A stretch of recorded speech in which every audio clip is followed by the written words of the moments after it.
자, 시청자 여러분 안녕하십니까? 박명규 박사님 출연하셨습니다. 예, 박 박사님 안녕하십니까? 감사합니다. 예. 자, 오늘도 그 일부는 이 주택 문제를 중심으로 좀 이야기를 해봐야 되겠는데요. 네. 그 며칠 전에 보도에 보면 지금 다주택자들이 그리 많지 않다. 전부 무슨 실수요자들이 영혼까지 끌어모아서 사는 것처럼 정부나 언론이 이야기했는데 예. 실제로 작년에 등기를 보니까 네. 69%가 다주택자들끼리 사고 팔았고 예. 그다음 무주택자가 산 거는 31%. 그러니까 예. 몇 년 전에 비해 10%가 뚝 떨어졌다는 겁니다. 예. 5년 전인가 비해요. 예. 제가 그 소장님 방송도 예. 보고 예. 그다음에 또 신문에서도 확인했어요. 예. 뉴스에서도. 예. 그러니까 살 수가 없는 거죠. 예. 그러니까 노무현 그 직전, 네, 그러니까 그 폭등하기 직전에 예를 들어서 그때 1억이었으면은 한 4억 이상으로 올랐어요. 예. 그러니까는 그걸 몇 배라고 해야 되나요? 1억이 예. 한 배, 두 배, 세 배. 예. 그래서 1억이 4억이 된 거죠. 예. 5억짜리라고 그러면은 막 20억 정도 된 예. 거란 말이에요. 예. 그러니까 그만큼 돈을 가지고 있지도 않고 예. 저축해서 살 수도 없는 거죠. 그러니까 돈 없는 사람 못 예. 사는 거예요. 예. 그러니까 뭐 영끌을 뭐 어쩌고 그러는데 전부 뭐 거짓말이죠. 예. 어떻게 그렇게 거짓말을 할 수 있는지 이제 드러났으니까 또 이번에 예. 뭐라고 또 변명할지 모르겠어요. 자, 그래서 지금 이제 마치 부동산을 사고 팔아서 투기 수익을 얻는 것이 문제가 아닌 것처럼 옹호하고 자본주의 하에서의 합리적인 투자 대상인 것처럼 옹호하는 분위기가 너무 커요. 그 부분에 예. 대해서 우리가 이야기를 좀 해야 안 되겠습니까? 예. 우선 그 이제 지금 현재 우리나라에서 이제 부동산에 관한 문제는 전반적으로 크게 잘못되어 있죠. 예. 예, 크게 잘못되어 있는데 예. 우선 이제 저는 그 예. 요즘에 그 뉴스를 보다 예. 보니까 예. 다주택자들이 예. 이렇게 불만을 많이 얘기를 하시고 예. 또 뉴스에서 그것을 이렇게 이렇게 뭐랄까 띄워요. 예. 예. 띄워서 거기에 대한 그런 그 말씀을 잠깐 드려봤으면 좋겠어요. 예. 우선 이제 예. 다주택자들이 말하기를 우리가 범죄자냐 예. 그렇게 말을 해요. 보도에 의하면 예. 그렇습니다. 그리고 실제로 그 뭐지 광화문에 나와서 데모도 하고 그랬잖아요. 예. 그런데 다주택자들은 범죄자 아니죠. 예. 네. 정책으로서는 저는 1가구 2주택을 불허해야 된다고 생각합니다. 예. 적어도 지금 현재는 그래야 된다 이렇게 생각합니다. 뭐 절대적으로 그래야 되는 건 아닐지 모르지만 적어도 현재는 그래야 된다 이렇게 생각합니다. 하지만 현재 법이 허용하고 있으니까 일반 시민은 아무 잘못이 없는 거죠. 예. 두 채를 사든 세 채를 사든요. 전략에서 집을 하나 더 사는 것은 자연스러운 것이죠. 문제는 투기꾼들, 또 사모펀드, 중국인 등이 문제이고 고위 공직자가 문제인 것이죠. 일반 서민들은 문제가 없는 것이죠. 그리고 이 사람들보다 더 중요한 것은 국가의 정책이 잘못됐다는 것입니다. 제일 중요한 것이 이것이에요. 국가의 정책이 잘못되었다는 것이 제일 중요하고 그 다음에 이제 투기꾼들이랄지 사모펀드랄지 중국인들 이런 사람들이 문제라는 것이죠. 그 다음에 또 제가 한 가지 얘기하고 싶은 것은 문재인과 사기꾼들 그 일당들이 다주택자들을 범죄라고 부른 적이 없어요. 제가 저 뉴스를 계속 이렇게 워치를 했는데 이 정부에서 다주택자들을 비난한 적이 없어요. 그냥 이 문제를 해결하기 위해서 자기 나름대로 쇼를 하기 위해서 세금을 조금 올렸을 뿐이지 너희들은 범죄자다. 그런 말을 단 한 번도 한 적이 없어요.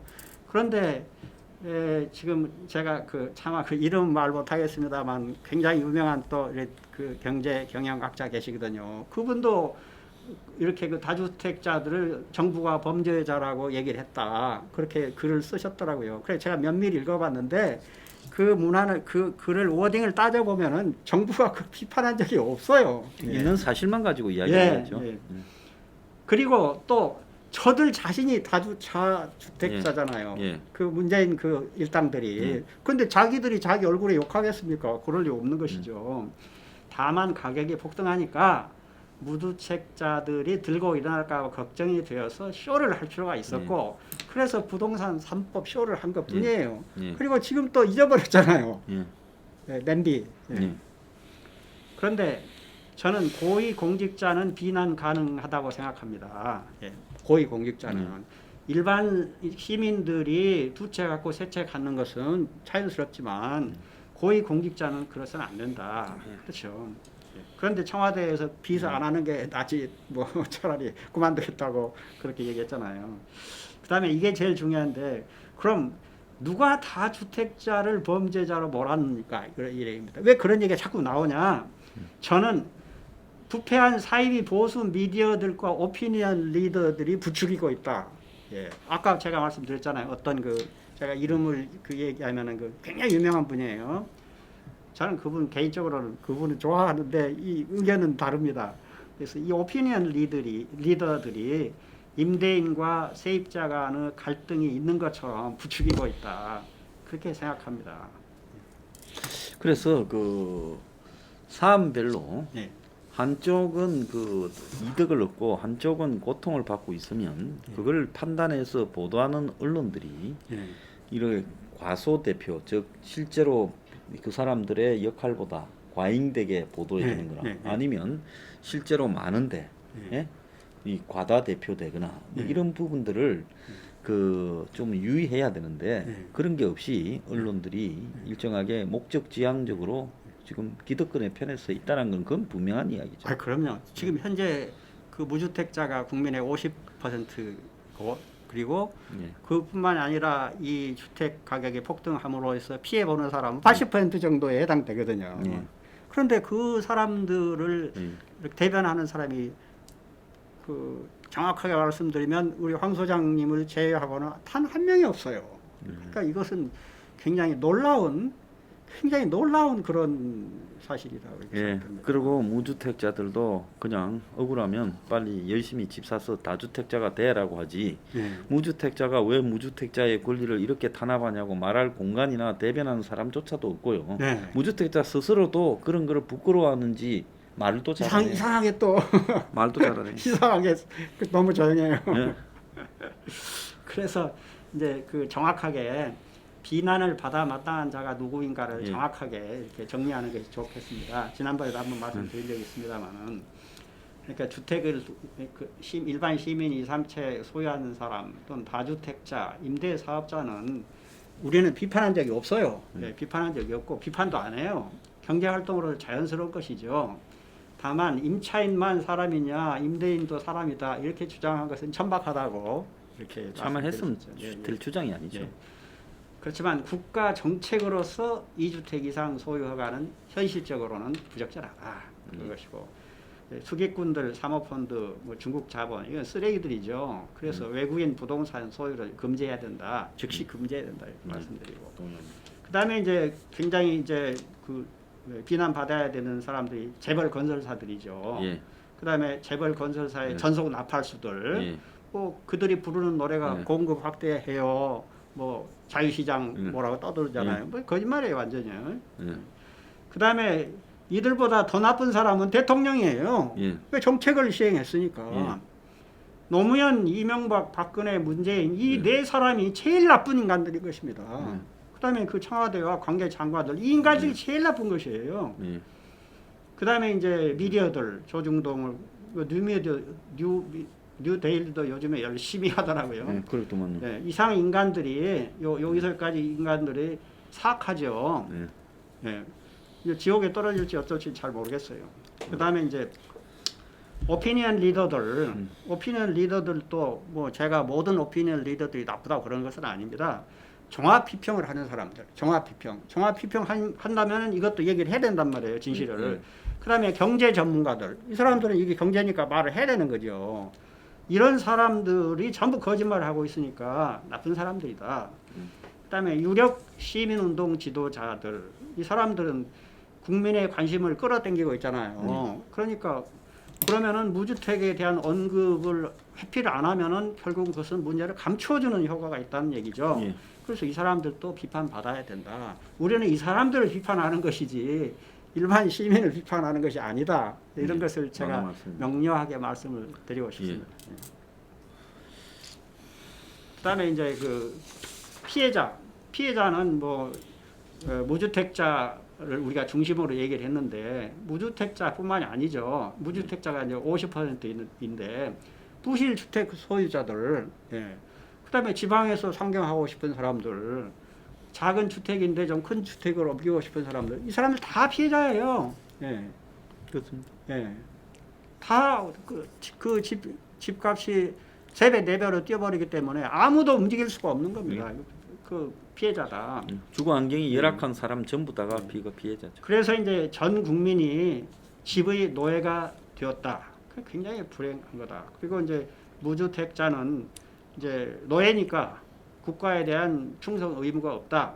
그러면은 나라가 어떻게 되겠느냐? 예. 이제 공멸 그로 가는 거죠. 예. 그런데 이제 지금 이 코로나 8.15 코로나로 이제 그 부동산 논의를 덮어버렸는데 예. 그 전에 떠들던 부동산 3법 논의 있잖아요. 그때 이제 소장님과 저랑 또 말씀 나누면서 이게 쇼라고 그랬잖아요. 예. 지금 쇼잖아요. 지금 다 덮어버리고 그랬잖아요. 예. 문제의 핵심은 무주택자예요. 무주택. 이 무주택을 해결하면은 그 위에 있는 상위에 있는 문제도 다 해결이 절로 다 되는 것이죠. 그런데 문제의 핵심은 회피하고 자기들끼리 무주택 집세 노예들을 어떻게 부릴 것인지, 노예를 어떻게 부릴 것인지 그것을 논의하고 있다.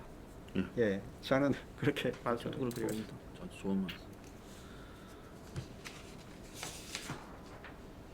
그다음에 이제 전에 그 말씀을 드렸잖아요. 제가 이거 그래프 한번 보여드렸는데 예. 노무현 때 워낙은 이 정도였거든요. 그러니까 우리 이제 일반 국민이 서민들이 사다리에 도달할 수 열심히 있게. 노력하면 사다리를 타고 이 집을 살 수가 있었어요. 예. 그런데 노무현이가 그때 한 2배를 올려버린 거예요. 그러니까 1억이면 한 3억을 올려버린 거죠. 그래서 영원히 살 수가 없었어요. 그런데 이제 그러니까 노무현 나쁜 사람이죠. 그런데 이명박 때는 안 오르고 박근혜는 안 올랐단 말이에요. 그러니까 많은 사람들이 이렇게 얘기를 해요. 아, 우리 이명박 때는 부동산이 안 올랐어요. 우리 박근혜 때는 안 올랐어요. 그렇게 얘기하는 사람들이 있거든요. 저는 그게 매우 잘못됐다고 생각합니다. 떨어뜨려야죠. 못 올라가잖아요, 국민이. 그때 가격도 정상적인 가격은 아니죠. 네, 떨어뜨려야죠. 떨어뜨려야 되는데 떨어뜨리지 않고 뒷짐지고 구경한 거예요. 맞습니다. 대통령이 그따위면 안 되죠. 그 다음에 이제 문재인이 와가지고서 또 올라버린 거죠. 예. 그러니까 정말 이 네 사람은 인간이 아니에요.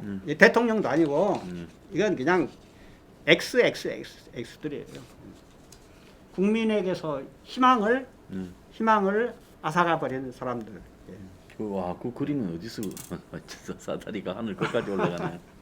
꿈을 이루어질 수 이룰 수 있는 사다리를 걷어 예. 저 인간들이 걷어 차버렸다는 거죠. 저는 이제 대통령의 이 고의적으로 의무를 위반했거든요. 이것은 중범죄다. 중범죄. 사람들이 이것을 범죄로 인식을 안 해요. 지금 노무현, 이명박, 박근혜, 문재인의 행위는 이건 범죄 행위입니다. 예.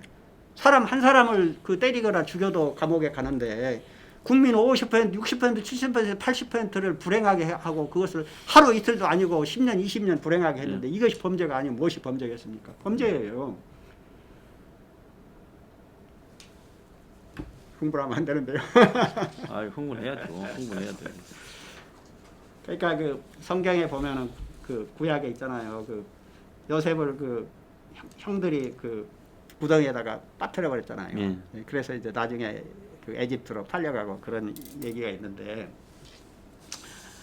우리 여기 이제 재밌는 그림을 제가 하나 이제 우연히 발견해서 이제 그 심지풀이로 했는데 나귀가 이게 빠졌어요. 예. 그러니까 사람들이 흙 또는 돌을 자꾸 떨어뜨려 줘가지고 이게 점차 쌓이니까 에서에 끌어낸다는 거죠. 예. 이렇게 구출을 한다 그런 것이죠. 마땅히 그래야 되겠죠. 예. 그런데 과연 우리 대통령은 그랬느냐 이것입니다. 이게 이제 제가 그린 것입니다. 국민 50%를 구덩이에 빠린 대통령들. 예. 이게 노무현이가 빠뜨렸어요. 예. 예, 노무현이 빠뜨렸어요. 그리고 가버렸어요. 아, 그 그림이 의미심장하네요. 예. 노무현이가 국민 50%를 불행에 빠뜨리고 그리고 가버렸다. 거짓말로 잡겠습니다. 부동산 계약을 잡겠습니다 하고서는 그냥 가버렸어요. 사기꾼이죠. 예. 그러면 이명박이가 와서 구출해야 하잖아요. 네. 그렇죠.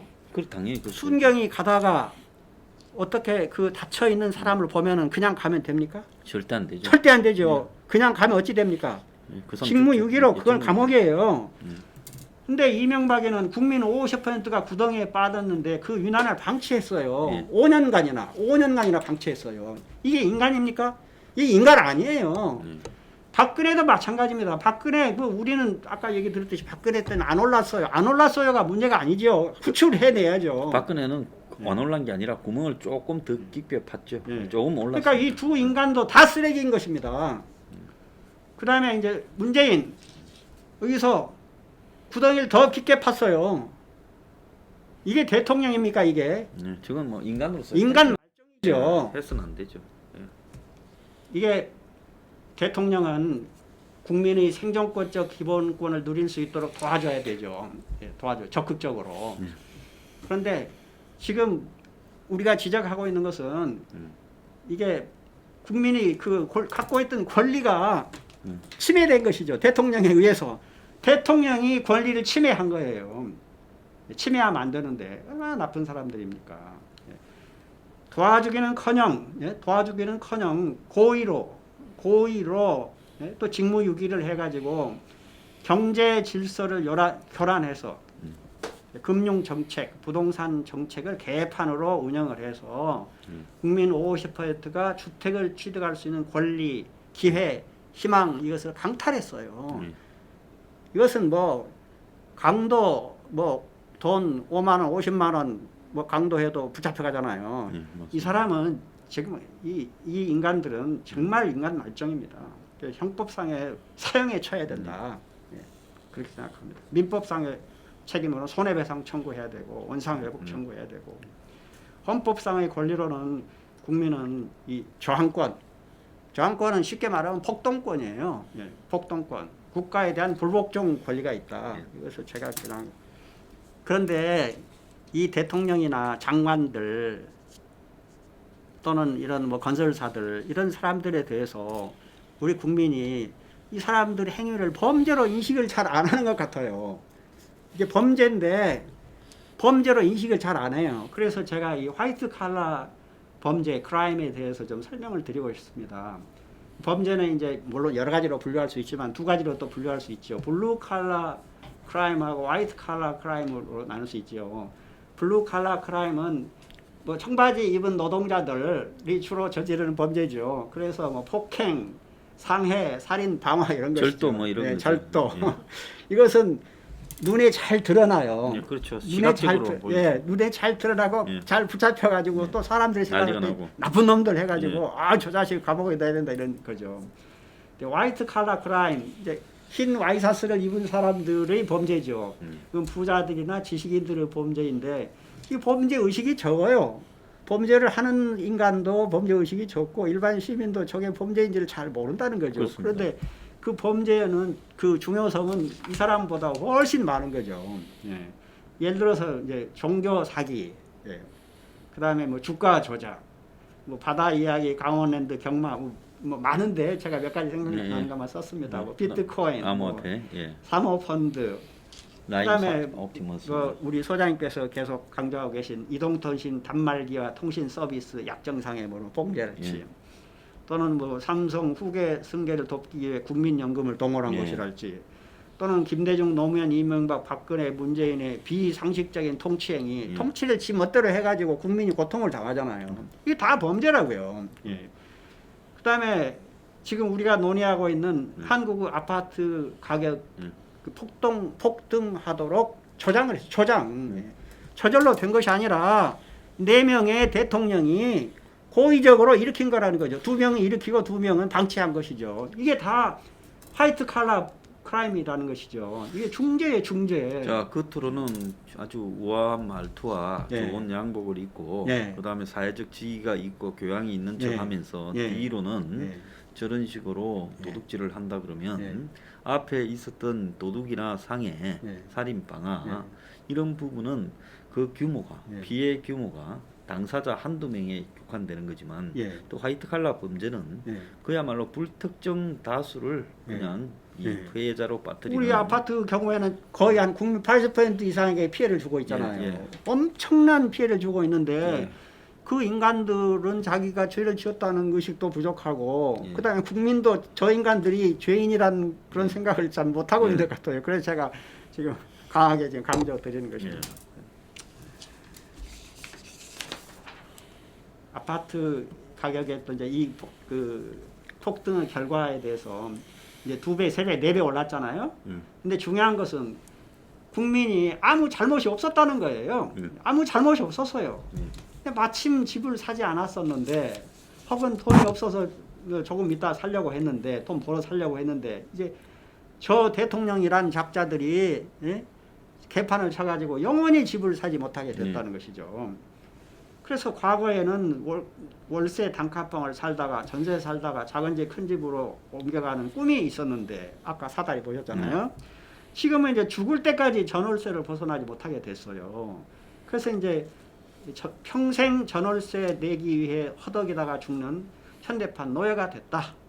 조선시대의 노예제가 부활이 됐다. 그렇게 말씀드리고 있습니다. 자, 여기 이제 재밌는 그림이 있는데 누굽니까? 이 사람 누굽니까? 세종대왕인가요? 이제 세종. 예. 노예제를 창시한 사람이에요, 이 사람이요. 노예제를 조선의 노예제 창시했죠. 조선의 노예제, 우리는 세종이 한글을 창시했느니 뭐니 해가지고서 뭐 그 대단한 그 성군이라고 그 알고 있는데 사람 아주 악질인 나쁜 인간이에요. 동족을 어떻게 노예로 만듭니까? 이 인간이 노예제를 만들어 가지고 조선조의 노예가 약 40% 이상, 40~50% 됐다는 거죠. 국민의 절반을 노예로 부렸어요. 얼마나 사악합니까? 그랬다가 이제 조선이 해방되기 바로 직전에 노예제가 이제 형식적으로 폐지되고 그다음에 일제에 들어서 이제 실질적으로 폐지가 됐죠. 그래가지고 이제 이승만 대통령이 토지 개혁하고 그다음에 이제 박정희 대통령이 또 이렇게 새마을운동 벌리고 잘차리기 운동 벌리고 그래 했는데 좀 숨 좀 돌리는가 보다 했더니 이 네 명의 인간이 노무현, 이명박, 박근혜, 문재인 이 사람이 다시 국민 50%를 노예로 지금 만들어 놨어요 지금요. 그럼요. 내 수입을 누구에게 매달 예. 일정에 갖다 바치면 그건 노예죠. 노예가 그 조선의 노예가 두 가지가 있더군요. 하나는 뭐냐면은 이제 집에서 매일 붙어서 일하는 노예가 있어요. 노예, 집에 붙어 있는 예. 노예. 하나는 따로 살아. 소장 노예. 따로 사는데 열심히 벌어가지고서 돈을 쌀을 가져와야 되는 거예요. 예. 지금 그 두 번째 노예로 전부 국민을 만들었다. 무주택 서민을 노예로 만드는 구조. 여기 이제 정권, 재벌사, 나팔수, 미디어, 부패 지식은 국민 일반과 임대사업자는 뭐 타다 수 없다고 그랬죠. 물론 일가구 다주택 제도는 문제가 있지만 투기꾼, 중국인 투기꾼, 고위공직자들 이건 앞에서도 말씀드렸고. 근데 이제 그 노예제에 대해서 좀 제가 잠시 살펴보고 싶습니다. 이제 성경의 구약 레위기에서는 동족 노예를 금지했어요. 예. 그리고 빚을 지고 종이 된 자도 7년이 되면 모두 해방을 시켜줬어요. 그다음에 재밌는 것인데 미국의 흑인은 백인이 흑인을 잡아온 것이 아니라고 그러더군요. 백인들이 잡아온 거 아니래요. 흑인이 흑인을 노예로 팔았는데 그것을 백인이 돈 주고 사서 데려온 거예요. 그리고 더욱 재미있는 것은 이제 미국 흑인들 문제가 발생하니까 미국에서 흑인들을 아프리카에 보냈대요. 다시 돌려보냈죠. 네. 자유의 나라라고 라이베리아. 네, 라이베리아. 예. 라이베리아 여기 있는데 아프리카 여기가 있어요. 여기. 예. 라이베리아에다가 나라를 만들어주고 여기 살라 그런 거예요. 그 수도 이름이 프리타운인가 그랬어요. 자유. 잘 아시네요. 저는 이번에 처음 알았어요. 그다음에 통일신라 시대, 우리나라 통일신라 시대는 노비가 6% 정도, 고려 말에는 4.3% 정도였대요. 근데 아까 말씀드린 그 세종이 노비법을 만들어 가지고 그래가지고 2조에 국민의 40% 이상이 노예가 됐다는 거죠. 개돼지 생활을 했다는 거죠. 그러니까 얼마나 사악한 사람입니까? 그다음에 그 한명회라고 유명한 그 사람 있죠. 예. 그 사람이 써놓은 글에 이런 것이 있더군요. 제가 그저께 찾아봤는데 조선의 인구가 약 1천만 정도 되는데 그 정도 언제 그때가 1천만이나 됐다고 봅니다. 초에. 그때 중앙일보에 그렇게 나와 있더군요. 저는 잘 모르죠. 이제 그 기사를 보고 말씀드린 것입니다. 국민이 1천만 정도 된다고 가정하고 한명회가 쓴 글에 지금 그 공사 노비가 100만 명이 도망갔다. 100만 명이 도망갔다. 그러니까 노비가 얼마나 많았고 또 얼마나 그 고달프면 도망 다니냐는 거죠. 그랬다는 거예요.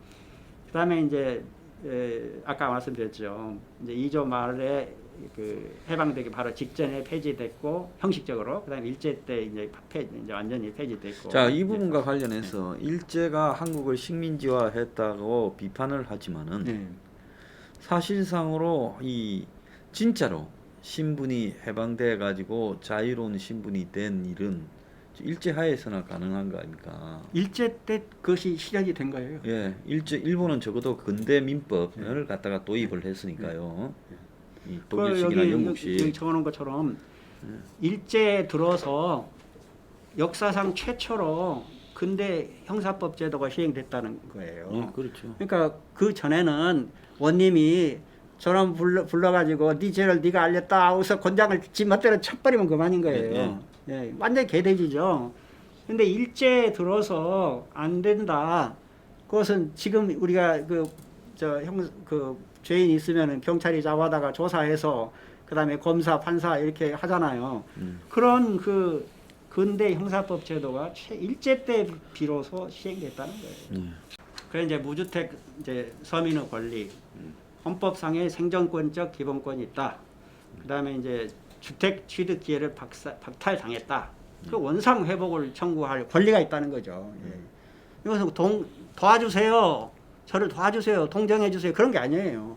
부당하게 뺏긴 권리를 그것을 당당하게 요구할 수 있는 그런 권리라는 거죠. 그다음에 이제 국민의 주택 취득 기회를 약탈한 자는 대통령을 비롯한 국가 지도층과 기득권이다. 그래서 무조건 즉시 원상 회복해야 된다. 근데 인간들이 안 해. 쇼만 하지 않아요. 절대로 할 리가 없습니다. 어느 당이든. 그래서 제가 이제 노예를 위한 조언 지난번에도 한번 말씀드렸습니다만 노예는 사회와 국가에 대한 충성 의무가 없다. 아니 국가가 대통령이 국민을 그 생존권을 행복을 짓밟는데 집도 절도 아무것도 없으니까 지킬 것도 없다. 로마 때도 보면 평민이나 시민들만 싸우러 갔잖아요. 노예는 전쟁에 안 나갔죠. 로마 시대. 그다음에 그러니까 뭐 때문에 총을 드냐는 거죠. 그러니까 군대 갈 필요도 없다. 부당한 국법을 지킬 이유도 없다. 왜 대통령이 법을 안 지키고 그 나라를 망가뜨리는데요. 그다음에 노예 금기, 아이를 낳으면 안 된다. 아이를 낳아가지고서 또 노예를 만들면 안 되잖아요. 그다음에 이제 노예의 권리, 저항권. 그다음에 저항권은 쉽게 말하면 폭동인 거예요. 제가 하라는 건 아니지만. 그렇죠. 국가와 개인의 관계는 이제 서로 약속을 하는 거죠. 국가와 개인이 이제 약속을 하는 거예요. 국가는 개인의 생명과 재산을 지켜준다. 그래? 그러면 내가 국가에 충성할게. 법도 지킬게. 세금도 낼게. 총을 들고 국가를 지킬게. 그런 건데. 국가가 개인의 행복을, 생존권을 짓밟아 버리면 국민이 약속을 지키고 뭐고 할 게 없는 거죠. 쌍무적인 것이에요. 쌍무적일 거라고요. 중세 시대도 쌍무계약이었습니다. 보통 심각한 게 아닙니다. 그래서 이제 지난번에 말씀드렸습니다만 이제 미국의 좌익들이나 흑인들 뭐 블랙 라이브 매터스 하면 떠들고 파괴하고 약탈 어쩌고 그러는데 우리 황 소장님과 앵글이 부르는 모범적 시민들이시니까 우리는 지초 한 번도 불법 집회 안 하는. 서민 대중의 잠자고 있는 권리의식을 깨우는 애국 시민들의 양심을 깨우는 부패 정치인과 부패 기득권을 추방하는 그런 의식혁명, 선거혁명을 이렇게 좀 잘 성공적으로 해주시기 바랍니다. 그다음에 이제 제가 이 글씨가 작아서 이제 보이기는 잘 어려울 텐데 황 소장님의 그 서민 포퓰리즘 15조 있잖아요. 이 안에 모든 게 들어 있어요. 예. 매우 합리적이고 어찌 보면 또 상식적인 것이에요. 예. 그런데 우리나라는 상식이 실종된 나라이기 때문에 서포 15조에 모든 답이 들어 있다. 이 서포 15조에 모든 답이 있다. 그렇게 말씀을 드리고 싶습니다.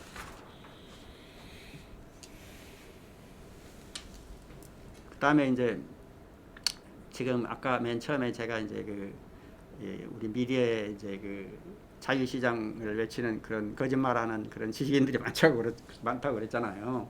이분들이 자유시장을 외치는데 100% 자유는 지구상에 없다. 예, 그런 얘기죠.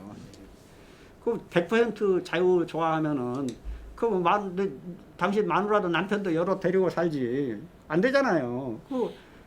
내 마음대로 하는 것 없어요. 예, 그리고 시장 경제 자체도 100% 자유로운 데는 없지요. 예.